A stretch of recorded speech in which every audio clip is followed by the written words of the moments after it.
الوبار سادات اعظام علماء ذوی الاحترام عقیدتوں اور محبتوں کے شہر ہانگل کے خوش عقیدہ سنی مسلمان تمام حاضرین اہل سنت و جماعت، السلام علیکم ورحمۃ اللہ وبرکاتہ۔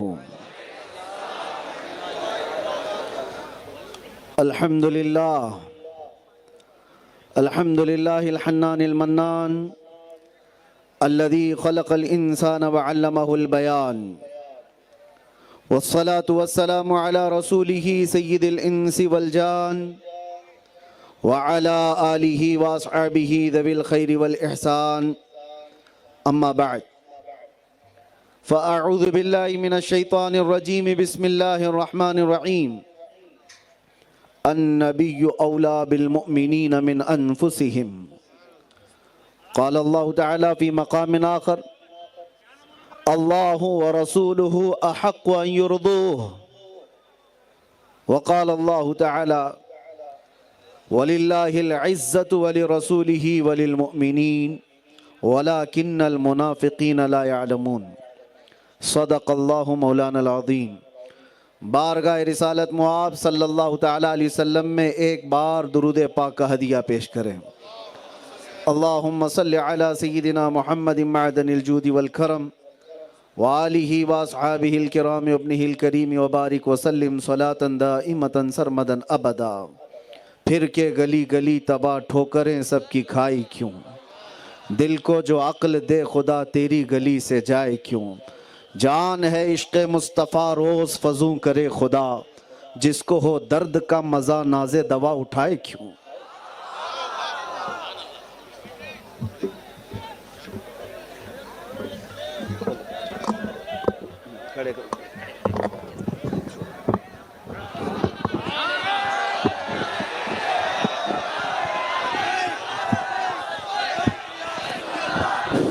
نعرہ تکبیر، نعرہ رسالت، مسلک اعلی حضرت فیضان مقبول احمدی، نعرہ رسالت۔ مجھے اندازہ ہے یہاں پر آیا ہوا یہ مجمع سمندر کی طرح سے سننے کم اور ایک مصطفیٰ کے قیدی کو دیکھنے زیادہ آیا ہے۔ میرے عزیزو، لوگ قید سے چھوٹ کر منہ چھپا کر گھومتے ہیں۔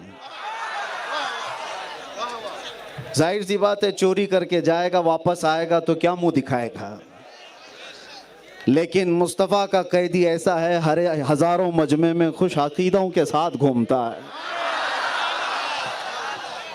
اسی کو اعلیٰ حضرت نے کہا نا، جس کو ہو درد کا مزہ ناز دوا اٹھائے کیوں۔ اور بارگاہ مصطفیٰ صلی اللہ علیہ وسلم میں اقبال یوں کہتا ہے، دو عالم سے کرتی ہے بیگانہ دل کو، عجب چیز ہے لذت آشنائی۔ ہانگل شریف میں ہمارا کوئی پہلی مرتبہ آنا نہیں ہے، اس شہر عقیدت سے ہمارا پشتینی تعلق ہے، اور لوگ مجھ سے یہ کہتے ہیں آپ بہت کٹر لگتے ہیں۔ ہمارے بیانات یا پھر کسی چیز کو لے کر کے میں آج محسوس کر رہا تھا، ہانگل سے 45 کلومیٹر دور پیدا ہوا تو کٹر کہتے ہیں، یہاں ہوتا تو پتہ نہیں کیا ہوتا۔ ظاہر سی بات ہے، یہ عقیدے کی کٹرتا اور تسلب سیدی مقبول احمد شاہ کشمیری کا دیا ہوا فیض ہے۔ ہزاروں فتنے آئے اور چلے گئے، ہانگل کی سنیت کا بال باقا بھی نہیں کر سکتے۔ تمہارے قبرستان بھی تو محفوظ ہیں آج تک، سبحان اللہ، بے شک تمہاری گلیاں اور تمہارے چہرے بھی آج محفوظ ہیں۔ ایک بزرگ کے آستان قریب ہونے سے ایمان کا اتنا بڑا حفاظت کا خزانہ ہے۔ عزیزان گرامی، میں آج ایک بات آپ کو سنا دوں۔ میرے والد گرامی حضرت علامہ محمد ابن حسن رحمہ اللہ، ان سے میں تعلق بتا رہا ہوں۔ اعلیٰ حضرت کشمیری رحمۃ اللہ تعالیٰ علیہ کے متعلق ہم نے اپنے باپ سے سنا ہے، فرماتے تھے کہ ایک بار ان کا چہرہ جو دیکھ لیتا وہ نظریں جھپکانا بھول جاتا. اور پھر ہم یہ سوچتے تھے کہ ان کے اندر اتنی وجاہت ہے تو مصطفیٰ کریم کی وجاہت کا حال کیا ہو. لوگ آج کے زمانے میں اس چہرے کے فدائی ہیں تو 1400 سال پہلے چاند سے حسین چہرے کے فدائی کیسے ہوں گے. اس آستانے سے میری عقیدت اور میرا تعلق اس طور پر تھا کہ میرے والد کا قصہ بڑا مشہور ہے, میں نے کئی بار سنایا بھی ہے. ایکو کم کر دو برائے مہربانی. میرے والد گرامی جب جامعہ اشرفیہ مبارک پور سے حضور حافظ ملت کے پاس سے پڑھ کر کے آئے تھے تو میری دادی محترمہ جو عالمہ تھیں, میرے والد صاحب نے ان سے کہا مجھے مصر جانا ہے. تو ہماری دادی نے کہا تھا کہ پہلے حضرت مقبول احمد شاہ کشمیری سے اجازت لے لو, اگر وہ اجازت دے تو چلے جانا. سبحان اللہ. گھروں کا ماحول بھی یہی تھا اور وہ والدہ کے حکم سے یہاں آئے تھے. واقعہ میں نے یہاں بیان کیا, کئی بار بیان کیا ہے, لیکن ہانگل میں بیان کرنے کا مزہ ہی اور ہے. جب یہ بیان کرتے تھے میرے والد روتے بھی تھے. سیدی مقبول احمد شاہ کشمیری رحمۃ اللہ علیہ کے آستانے پر جس وقت وہ آئے, حضرت عید کے دوسرے یا تیسرے دن کی بات ہے, رمضان کی عید ہو چکی تھی. پوچھتے تھے کہاں سے آئے, کیا پڑھے, سب بتایا جاتا تھا. اور کیا کرنا چاہتے ہو؟ میرے والد کہتے ہیں مصر جامعہ ازہر جانا چاہتا ہوں. پیٹھ پر ایک تھپڑ مارتے اور کہتے کیا مرنے جائے گا وہاں پہ, جا بچوں کو پڑھا امامت کر. تو ساری جتنی امیدیں تھیں جو وہاں جانے کی وہ ٹوٹ گئی. اچانک حضرت کا حکم آ گیا, منع کر دیا تو میری ماں کو جا کے کیا کہوں گا. سوچتے رہے حضرت کا موڈ ایسا ہوگا, دوسرا اچھا موڈ آئے گا تو پھر میں بیان کر لوں گا. پھر یہیں رکے, عشاء کے بعد پھر یہی بات کہی. حضرت نے پوچھا اور میرے والد نے یہی کہا تھا کہ مجھے جانا ہے. پھر حضرت نے کہا کیا مرنے جائے گا, بچوں کو پڑھا اور امامت کر. رات یہاں پر رک گئے ہانگل میں. بڑا لمبا طویل واقعہ بیان کرتے تھے میرے والد کے ساتھ جو حاجی صاحب تھے وہ بھی. دوسری صبح ہوئی, ناشتے کے بعد پھر حضرت کے پاس جا کر کہا مجھے جامعہ ازہر مصر جانا ہے. ایک تھپڑ مارا اور کہا مرنے جائے گا وہاں پہ, جا بچوں کو پڑھا اور امامت کر. ایک بزرگ سے کی زبان سے نکلے ہوئے جو الفاظ ہیں وہ حقیقت میں زبان اس کی ہوتی ہے, کلمہ اللہ کا ہوتا ہے. بے شک. واپس آئے, اپنی ماں سے کہا حضرت نے ایسا کہا. ان کی ماں نے کہا تو پھر میری بھی اجازت نہیں. اگر ایک اللہ کے ولی نے تمہیں جانے سے منع کر دیا تو میں بھی نہیں جانے دوں گی. بات در حقیقت یہ تھی, اس وقت اس سال 3 لوگ جا رہے تھے. میرے والد کے ساتھ 2 اور ساتھی تھے, پانی کے جہاز کا سفر کر کے جا رہے تھے. میرے والد کہتے ہیں میں دل پر پتھر باندھ کر کے رہ گیا, نہیں گیا. پھر اس کے بعد مہینے بھر کے بعد خبر آئی کہ ان کے جو 2 ساتھی جہاز میں گئے تھے, جہاز میں پلیگ کی بیماری پھیلی اور سب لوگ مر گئے تھے. اللہ اکبر. ان کے 2 ساتھی بھی جو گئے تھے وہ مصر پہنچنے سے پہلے مر گئے. ان کو سمندر میں ہی کفن پہنا کر کے ڈال دیا گیا. اس کے بعد سے میرے والد کہتے تھے حضرت کا جملہ زندگی بھر کان میں گونجتا تھا, کیا وہاں مرنے جائے گا.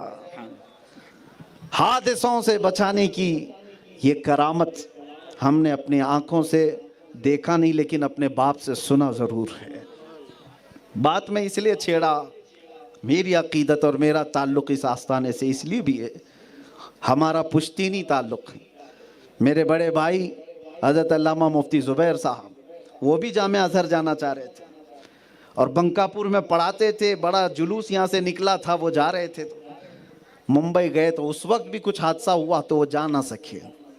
تیسرا میں تھا. میں جب فارغ ہو کر جامعۃ الرضا سے آیا اور میرا بھی جانے کا پورا پکا بن گیا. حالانکہ پکا اس لیے میں کہہ رہا ہوں کہ حضور تاج الشریعہ رحمۃ اللہ علیہ نے سر پر امامہ باندھا تھا. سبحان اللہ, سبحان اللہ. سبحان اور اللہ. حضرت نے فرمایا تھا تم جاؤ. لیکن جب میں آیا یہاں پر تو میرے والد صاحب اس وقت یہ کہتے ہیں کہ ٹھیک ہے میں نہیں جا سکا, میرا بڑا بیٹا نہیں جا سکا, اب تم جا رہے ہو. لیکن پھر بھی میں یہ چاہتا ہوں کہ سب سے پہلے ہم ہانگل شریف پیر مقبول کی بارگاہ میں حاضر. سبحان اللہ. نعرہ تکبیر. توجہ. ہم سب سے پہلے یہاں آئیں گے. میرے جانے سے پہلے کی بات میں بتا رہا ہوں. میں کہا حاضری تو دے دیں گے, کوئی بات نہیں. میرے والد کے ساتھ میں ہانگل شریف یہاں پر حاضر ہوا تھا. کسی کو اتنی خبر نہیں تھی اور نہ ہی ہم کوئی مشہور آدمی تھے. لیکن درگاہ شریف پر میں جیسے حاضر ہوا, میں آپ کو بتاتا ہوں, میرے مشفق اور کرم فرما حضرت العلامہ مولانا خلیل احمد مصباحی صاحب اور حضرت علامہ مولانا سید شفیع اللہ مصباحی صاحب اس وقت بھی یہ موجود تھے, آج بھی ہیں, اللہ ان کے اقبال بلند فرمائے. یہ حضرات تشریف لائے اور سرکار سیدی مقبول احمد شاہ کشمیری رحمۃ اللہ تعالیٰ علیہ کے آستانے پر میرے سر پر انہوں نے عمامہ باندھا. پھر اس کے بعد میں باہر نکلا تو میرے والد صاحب مولانا خلیل صاحب کو ویسے ہی چاہتے تھے جیسے مفتی زبیر صاحب کو اپنے بیٹے کی طرح. تو وہ اسی جملے میں مجھے کار میں بیٹھ کر کے کہا, خلیل نے عمامہ نہیں باندھا ہے, پیر مقبول احمد شاہ کشمیری کی اجازت ملی, سبحان اللہ, اب تم جا سکتے ہو. بحمدی تعالیٰ میں گیا بھی, اور جس انداز سے گیا اور رہا آیا واپس. میں اسی لیے یہ بات عرض کر رہا ہوں, میری اپنی تعریف کے لیے نہیں, بلکہ ہمارے پاس جو کچھ بھی ملا ہے وہ انہی بزرگوں کا فیض ہے. سبحان اللہ. ان کے اشارے سے, ان کے نظر کرم سے ہم دنیا میں جو کچھ بھی بیان کر رہے ہیں. عزیزان گرامی وقار, اس آستانے سے اور یہاں کے ادارے سے, یہاں کے علماء سے ہمارا پرانا تعلق رہا ہے. اللہ کریم اس دوسرے بریلی کو ہمیشہ محفوظ رکھے. آمین. یہ دکن کا بریلی اس کو کہا جاتا ہے. خوش عقید سنیوں کی جس طرح یہاں کثرت ہے, اور آج پھر اس چیز کی بھی میں وضاحت کر دوں گا.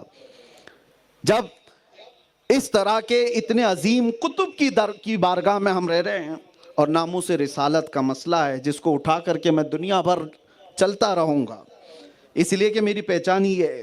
یا رسول اللہ تیرے عشق کی بدولت مجھے زندگی ملی ہے, میری بات بن گئی ہے تیری بات کرتے کرتے, اور جب تک بکے نہ تھے تو کوئی پوچھتا نہ تھا. یا رسول اللہ تم نے خرید کر ہمیں انمول کر دیا. سبحان اللہ. سبحان ہماری عزت, ہماری شہرت ہمارے خاندان سے نہیں, اور نہ ہی میرے ٹوپی جبے پگڑی سے نہیں ہے. لوگوں کے دلوں میں جو کچھ بھی عقیدت ہے وہ صرف ناموس رسالت کی نسبت کی وجہ سے ہے. آبرو ما زنام مصطفیٰ است, ہم سب کی عزت و آبرو مصطفیٰ کے نام سے وابستہ ہے. اس مسئلے کو بھی یہاں پر لے کر کے میں حاضر آیا ہوں. لیکن شہر ہانگل کی جو اس کا تقدس ہے, اس کی جو روایات ہے, اس کو برقرار رکھنا بھی ضروری ہے. آج تک میرے عزیزوں, میں اس لیے کھل کر کہہ رہا ہوں, انتظامیہ ہو کوئی بھی ہو, کسی کو برا لگتا ہے تو مجھے نہیں لگتا.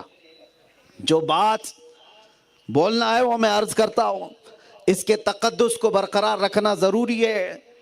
یہاں یہ علاقہ شہر بریلی کے عظیم بزرگوں کی آمد کا ایک عظیم مرکز رہا ہے.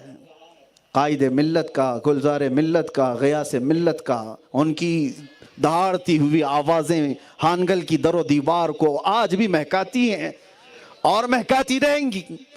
میں اسی لیے یہ بات عرض کر رہا ہوں کہ آپ سب یہ کیمرے اور ویڈیو کے بغیر بھی جلسہ کر سکتے ہیں. اللہ. ہمیں ان کیمروں کی ضرورت نہیں ہے. اللہ تبارک و تعالیٰ جس کو پہنچانا چاہے نا, وہ 70 دروازوں کے اندر بھی بیٹھا رہے, اسے پوری دنیا کو اللہ پہنچاتا ہے. سبحان اللہ. سبحان اللہ. میرے مرشد گرامی حضور تاج الشریعہ رحمت اللہ تعالیٰ علیہ کو مصر کیا, شام کیا, عراق کیا, یمن کیا, ہر علاقے میں نے دیکھا پروانوں کا ہجوم ہے. وہ کوئی ٹی وی اور ویڈیو سے پہنچا ہوا مرد قلندر نہیں تھا, عشق مصطفیٰ سے پہنچا ہوا. آپ سب کو اس کا تقدس برقرار رکھنے کی میں بات عرض کر رہا ہوں. یہاں کی روایات, یہاں کا تقدس, اور جلسوں کو اور جلوس کو سیاسی نہ بناؤ, سیاسی نہ بناؤ. سیاست کو آپ اپنا الگ رکھو, خالصتاً مصطفیٰ کریم صلی اللہ علیہ وسلم کے ناموس کے لیے ہے, تو پھر اسی بات کے لیے ہم چرچا کریں گے. آؤ میں آگے آپ کو بتاتا ہوں. یہ چند باتیں تھیں. باقی میرے متعلق اگر کچھ الگ نعرے لگتے ہوں, یا سپاس نامہ بھی بہت پڑھ کر کے سنایا, میں اس قابل بھی نہیں ہوں. مجھے جو ایوارڈ دیا جا رہا ہے, ایوارڈ وغیرہ سب آپ سے کیا لیں گے, لکڑی کا ایوارڈ اور یہ توغرا, ٹھیک ہے, یہ آپ کی محبتیں اور عقیدتیں ہیں. ہم ایوارڈ بارگاہ مصطفیٰ سے لینے کے متمنی ہیں. رسول کریم صلی اللہ تعالیٰ علیہ وسلم کے دربار سے صرف اتنا اشارہ ہو جائے، ہمارا تو یہ نعرہ ہے، ہر مصیبت ہر ستم گوارا ہے، یا رسول اللہ ایک بار تم کہہ دو کہ تو ہمارا ہے۔